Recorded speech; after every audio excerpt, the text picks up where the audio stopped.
Ontem o Valor Invest publicou uma reportagem da jornalista Júlia Selgoy sobre Forex CFDs. A CVM vai lançar um vídeo sobre os riscos de se operar com esse ativo, com esse valor imobiliário. Ontem já critiquei a questão, fomentar uma confusão entre Forex e CFD, não é a mesma coisa. Inclusive, a reportagem também esclarece isso. A própria publicação da CVM, que tratou, por último, dessa classe de ativos, do interesse dos brasileiros sobre isso, também faz essa distinção. Isso é importante deixar claro. Mas essa reportagem, primeiro, acho que eu fiquei bastante lisonjeado, porque parece que o que eu venho falando, e desconheço outra pessoa que tenha falado antes, sobre a insuficiência dos 127 stop orders emitidos desde 2005 para coibir a atuação irregular, reverberou porque a CVM considera e estaria estudando uma atividade coordenada com outros órgãos para coibir a atuação irregular de corretora estrangeira. Da mesma forma que se estuda como impedir, coibir que instituições financeiras brasileiras viabilizem o fluxo de capital decorrente da atuação dessas corretoras no Brasil. Então, esses são pontos bem positivos. Agora, se fala e se falou aqui também alguns pontos bem totalmente equivocado. O CFD não é um valor imobiliário marginal. O CFD e as corretoras CFDs não são esquemas, não são entidades não reguladas ou com pouca regulação, e os reguladores desse setor, as jurisdições onde os reguladores cuidam desse segmento, desses valores imobiliários, são sérios, são robustos, tanto quanto a própria CVM. Então, por exemplo, a gente vai ter regulação de CFDs em toda a União Europeia, nós temos no Reino Unido, pela FCA, nós vamos ter na Austrália, toda a Ásia, Japão, etc., países, jurisdições onde o mercado de capitais é muito desenvolvido e a regulação é muito séria, e a supervisão e a fiscalização também. Nos Estados Unidos, tem uma situação bem semelhante do Brasil, onde tu tem uma necessidade de ter contraparte central e outras exigências para todos os derivativos. Então, por exemplo, se critica a CFD e muitas vezes se critica também as opções binárias,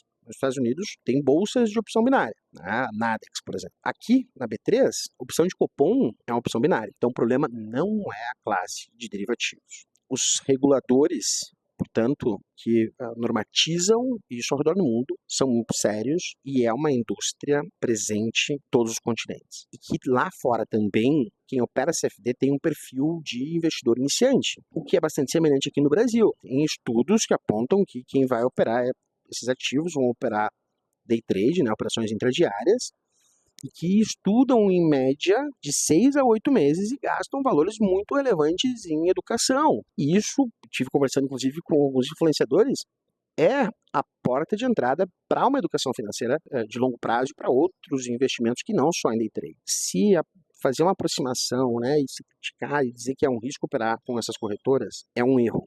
Por quê? E é uma contradição. O problema não são operar com as corretoras, o problema é elas virem para o Brasil de forma irregular e não se ter soluções claras para operações de conformidade desse setor no Brasil. Porque demanda existe, a própria SMI, na consulta pública sobre a RLP, sugeriu que se ampliasse a RLP para pares de moedas que são negociadas aqui. Aqui, na B3 tem Forex.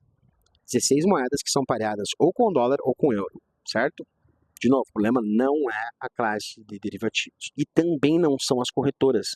Ou pelo menos não se pode generalizar. Por quê? Porque a gente vai ter uma série de corretoras que são listadas em bolsa. Por exemplo, série de corretoras que são listadas na bolsa, na Nasdaq, por exemplo. Na Nasdaq tu vai ter Interactive Brokers, que opera CFDs. Tu vai ter Stonex, que opera CFDs pela uma outra marca, que é a Forex.com.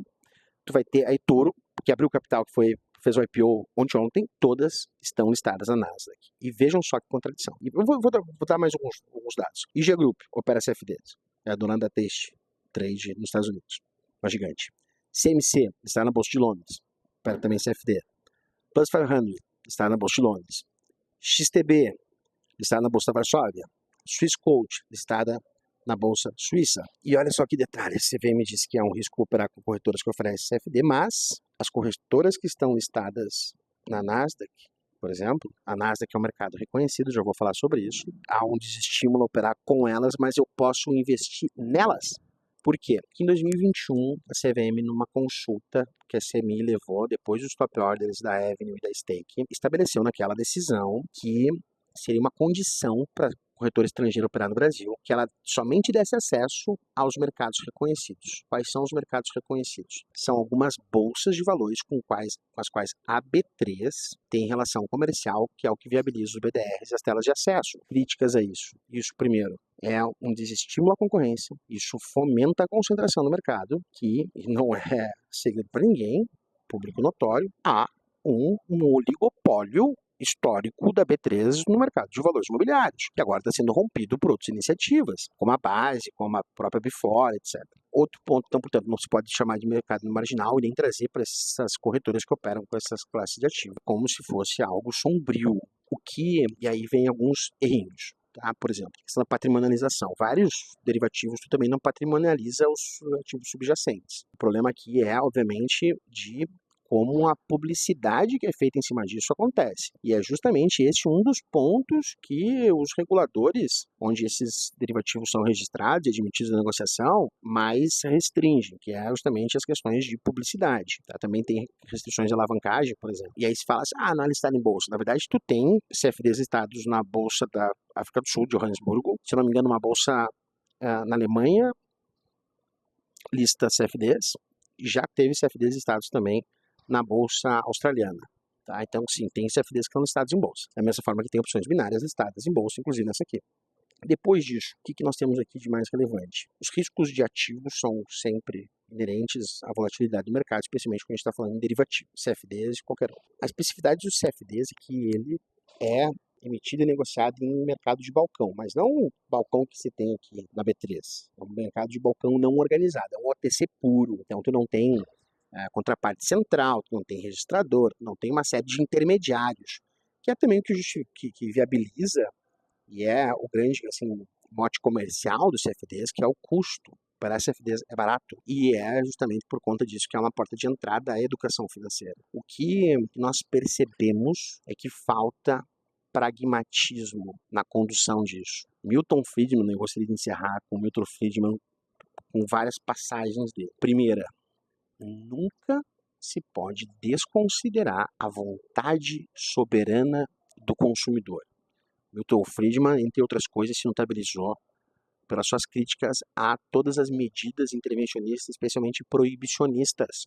E um trecho que eu acho muito bacana, que ele quando fala o seguinte: quando o governo, em nome de boas intenções, tenta reorganizar a economia, legislar a moralidade ou proteger interesses especiais, o resultado é a ineficiência, a falta de motivação e a perda da liberdade. O governo deve ser um árbitro, não um jogador ativo. Subjacente à maioria dos argumentos contra o livre mercado está a falta de crença na própria liberdade. Essas medidas da CVM, que não me parece passar pelo colegiado, elas vão de encontro a uma agenda expansionista muito pragmática, que passou a dar um outro tratamento a uma classe de ativos que historicamente recebeu o mesmo tratamento que é dispensado a esse mercado de Forex CFDs, que são os criptoativos. É necessário tratar isso com pragmatismo. Há demanda e não temos tido eficiência, competência para concorrer com essa indústria. Então é muito melhor viabilizar que corretoras estrangeiras sérias, bem reguladas, operem em conformidade no Brasil, independentemente da classe de ativos que vão oferecer, mas com supervisão, com regulação. O que se tem hoje no parecer de orientação 33 é suficiente para toda e qualquer operadora, toda e qualquer corretora bem regulada, seguindo alguns padrões de boas práticas, opere em conformidade no Brasil. Isso vai ser